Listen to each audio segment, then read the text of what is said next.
It has no heat, uh, no basement access. So at best, it's a 2-season. When there was heat in there, you could be there 3 seasons. But now it's basically a summer residence, a summer vacation home.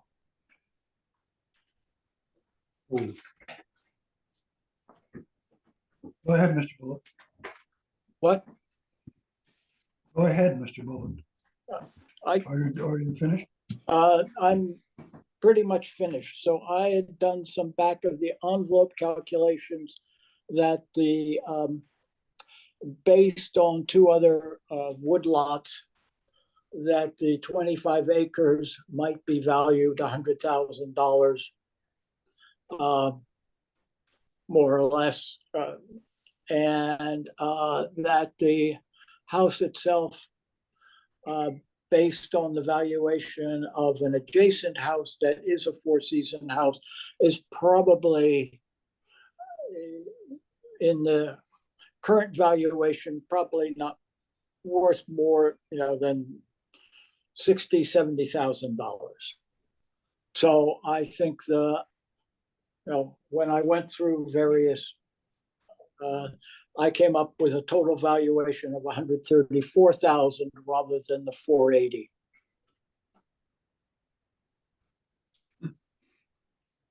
Questions from Mr. Bullock? Mr. White? What's 453 Trout Club Road? Where is that listed? That is the adjacent property just up the hill.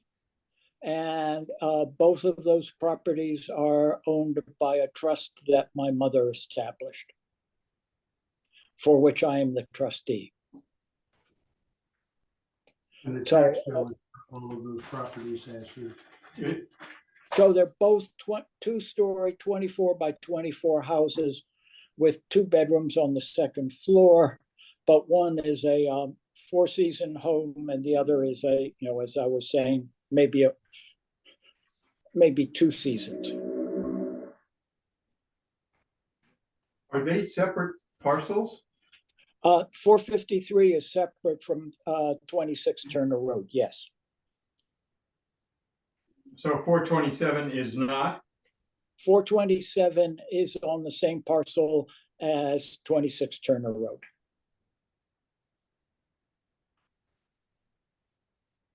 I did spend some time with your fellow coming around doing the revised assessments. What was it, last month, I guess? What I'm trying to get a hold of in my head, Mr. Bullitt, is the abatement you are seeking is the taxes associated with the burned down house, right? Yes. And what taxes are they? What's the amount of those taxes? So on the 2024 bill, the total tax was based on an assessed value of $480,690. Okay, and the tax bill total was 11,500. So just to parse through things here, I think what I gather is the property was worth 480,000 and change. Right. What? The house burned down, and what I think you're arguing is, or saying is, that the remaining land you think may be worth $100,000. Is that what I'm getting? The remaining land and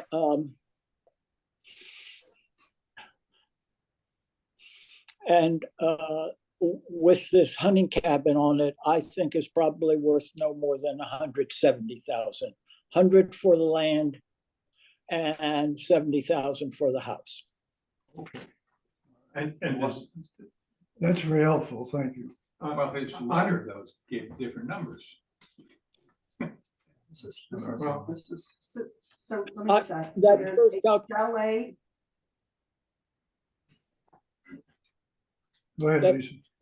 So there's a chalet at 26 Turner. There is a heated, that burned down in January. Right. There's an unheated cabin at 427, and then another house at 453? On a different on a different piece of property. So how about the unheated cabin on 427 Trout Club Road? Yeah. 70,000. So I'm sorry. Let's start over. There is an unheated cabin on 427 Trout Club Road. Is that part of parcel 080013.99? yes, Okay. So the 25 acres, the hunting camp, as you call it, and the house that burned down were all appraised, all up at 480,000 and change. Is that right? Yeah. Correct. Yes. Okay. It did not include four All right, fifty-three. so we're, Okay. the hunting Did not- cabin, Okay. the cabin survived, so that's still intact. The land did not change, obviously. But the house burned down, and so the part of the assessment that was attached to the house you are suggesting was the difference between 170,000 and 480,000. yes. If my math. And how much is that? Help me. 310. 310K. Okay. So that would be, all right, $310,000 worth of assessed value was destroyed. So query, Kim, if you can help me, what are the taxes associated with that That's not right. portion? What is it wrong? So the listers are able to No, give no. testimony. Buildings are 108.9. The rest of the value is land. You have it backwards. Oh, okay. It's not 300,000 something for the building. It was 300,000 something for the land, and the building is 108.9. That's the value. For Is that that one building. That's the one. I'm Go ahead, so Jim. confused here. When you say the building, is it the building that burned down or the building that's on the property? burned down? The burned down building Had a value of, was, Best of our records. yeah, but what's, what was that? That 108.9 Okay, and is the, the building. And- 371,790 is the land. What about the hunting camp? what about the hunting camp? Interesting. There's I 25. think it might be included in it, How many acres? but I'm not sure because our records are. How many acres? 25. 25.13. Yeah, so that has the cabin, which is about to fall down. All right, well, I don't want to go into deliberative session. I just want to find facts. That's all. Right. So that's the facts from the listers. That's the argument from Mr. Bullock. And I just have one more question. Lisa, go ahead. Thank you. Kim, I'm gonna ask you, is this, are the state taxes recouped on a loss or just the flood? So his issue is not even flood related. Correct.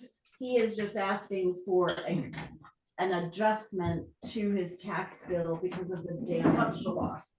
to the building. This one's not related to that. So if we abate, We're just not gonna collect. the state is not gonna reimburse. Right, we would have to, in effect, make an adjustment to his assessment, Mhm. which would then alter his taxes, and that would alter his state payment, his state tax. Okay, let's as see. well. if we Thank can you. move on here. If you have anything more to say, Mr. Bullock, you're welcome to say it. I based the value of the land on two other properties of land that I have an interest in. One is 75 acres across the street from 26 Turner Road, and the other is 48 acres at the top of Trout Club Road. And that's where I came up with 25 acres is worth about $100,000. All right, any other questions? I have a question for Mr. Bullitt. Are either of those other parcels in land use? Because the property, the land They- associated with 26 Turner Road is not in land use. Right. Both of the other parcels are in land use, so I used the valuation before the land use reduction. Let me pull up the, What year was that? oh, these are all 2024. But what year? Before, when were they put into land use? One, about 1980. And the other one somewhere around that same period. Maybe a little later.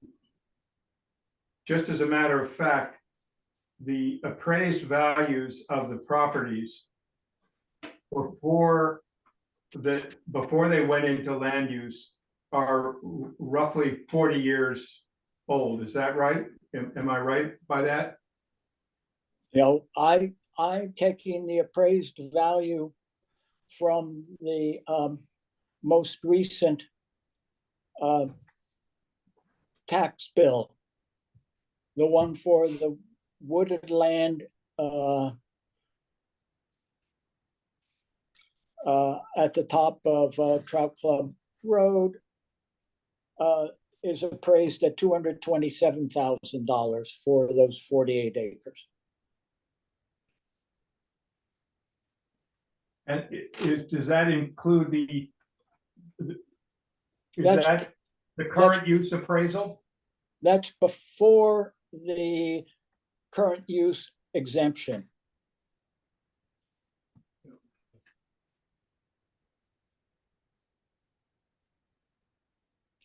Which on your grand list, 227 then goes down to 72.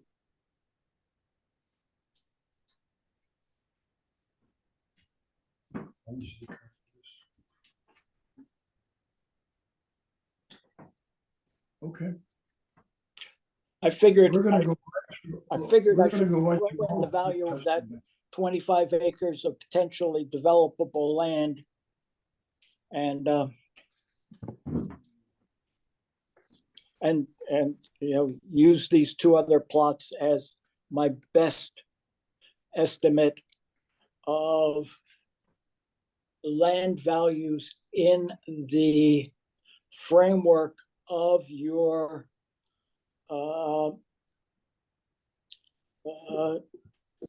property valuation, which we all know is, I don't know how many, you know, a decade, 2 decades out of date, but it all should be internally consistent.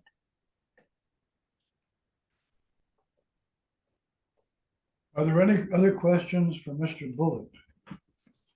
Mr. Bullitt, you can stay on the line and listen to your confreres, or you can you can check out. We're going to listen to all of the testimony, and then we're going to go into one deliberative session, which will cover all three matters.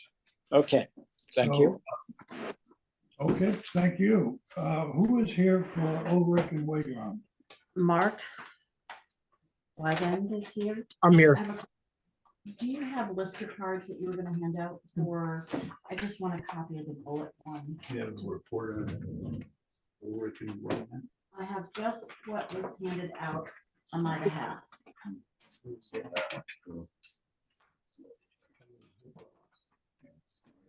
This is fine. Here's an extra one. Oh, it just was passed around, yeah. Ready to get it. Okay. There's always one guy. Yeah. Tax bill. I just wanna make it an exhibit. You got 3, right? Okay. Tax bills.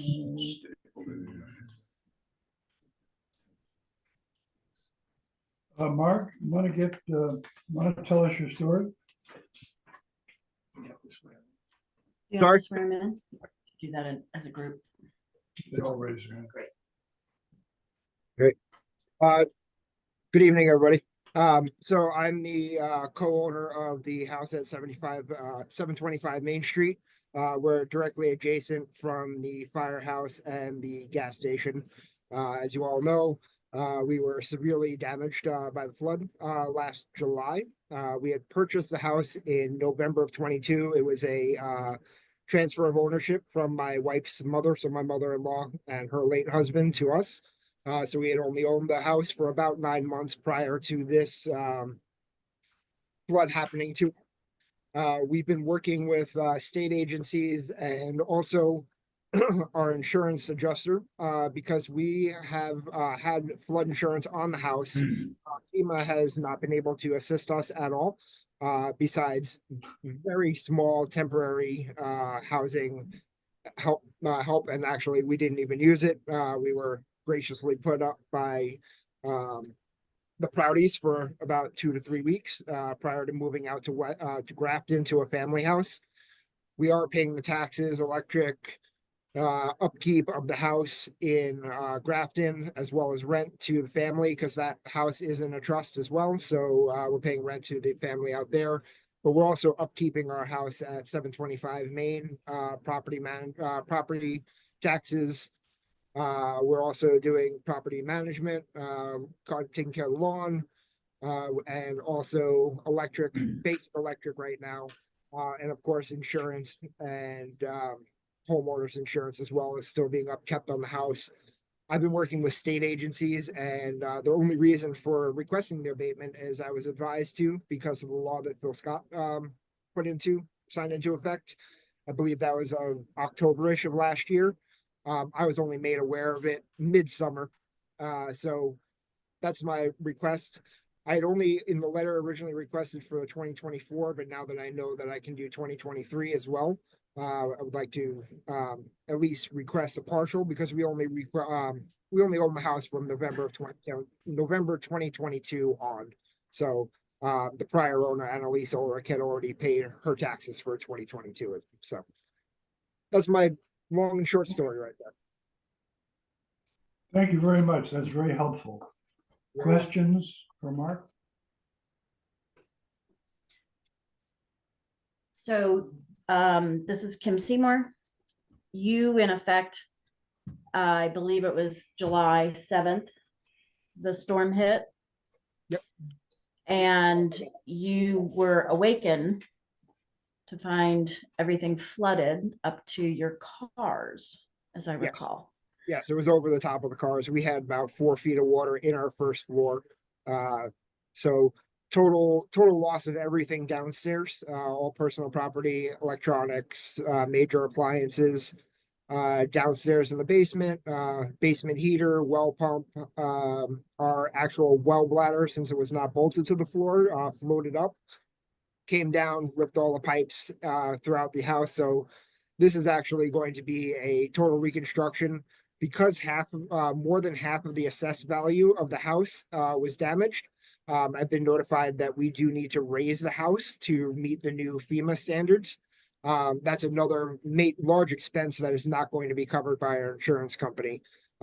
We're actually still waiting for our first check from the insurance company over a year because we've been negotiating back and forth, trying to get a little bit more money to cover this cost.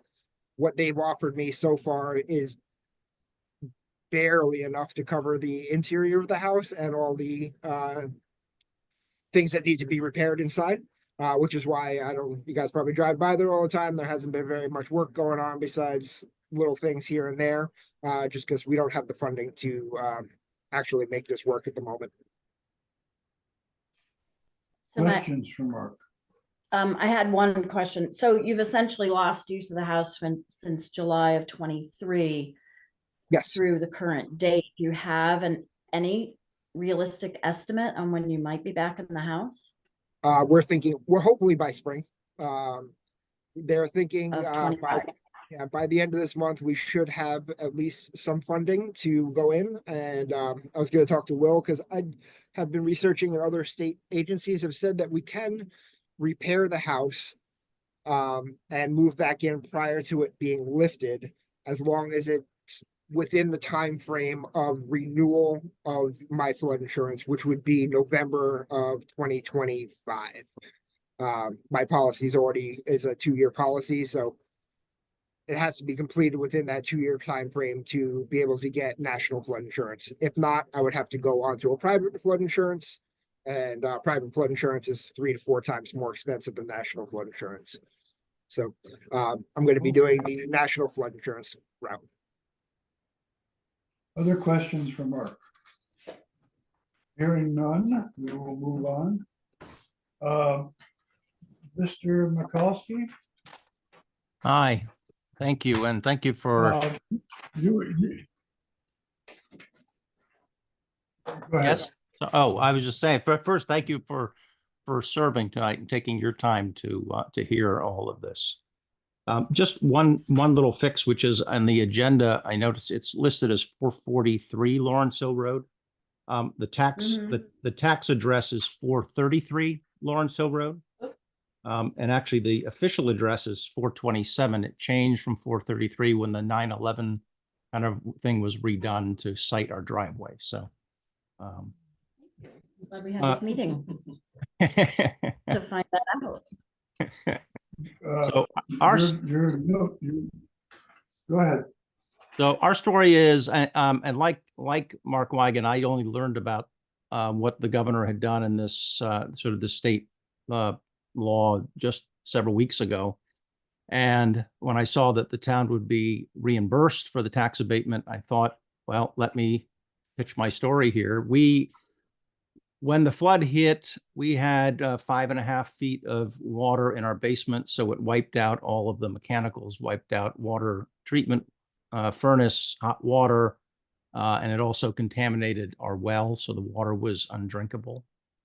We were without use of the house until the water was declared okay and new water treatment was put in at the end of October. And then the new furnace and hot water was available in sort of early November. So we were without use of the house from the flood until, let's just say, end of October, because in theory, as long as we could have potable water, we could have probably used blankets and things to and need, maybe cold showers. But and so when I saw that it was kind of based on loss of use of the house, we lost use of the house for 24 days in July, 31 in August, 30 in September, say 31 in October, 116 days, which comes out to about 31% of the year. Quite frankly, if there's a way to abate the state tax that you're going to get reimbursed and not abate the town tax, I'd be very happy with that, because I don't want to take anything away from the town. But I thought, since the governor was generously going to refund the state tax abatement, that I would see if we could get some relief. Questions for Mr. Mikulski? No? I think you've done an excellent job of telling us what you want. Well, We appreciate that. well, again, thank you for taking your time to serve in this capacity. Yeah. So that is, who else is on the? It's just us. Mark and Julian stayed on, even though they're not part of this testimony, and that's us. Oh, okay. Motley Want me to wave? there. Oh, okay, thank you. All right. Yeah. All right, we have nobody else present, and we're going to go into deliberative session now. So I believe you can turn off the computer. I can, if everybody is all set. Thank you all. Thank you. What the result? I'll make a motion. So, Anything? Oh, not now. No, I don't mean that. I mean, what procedure is? We're gonna go into deliberative session and decide the issues. and if we make decisions, They we be will, written and Right. you will get them. and then also we may recess if we run out of time. There's another meeting coming right at 7:30. So thank you for joining us, and thank you for coming to us with your requests. Thank you. Thank you. you. Have a great evening, everybody. You Bye too. now. Bye. Okay. Do we take this in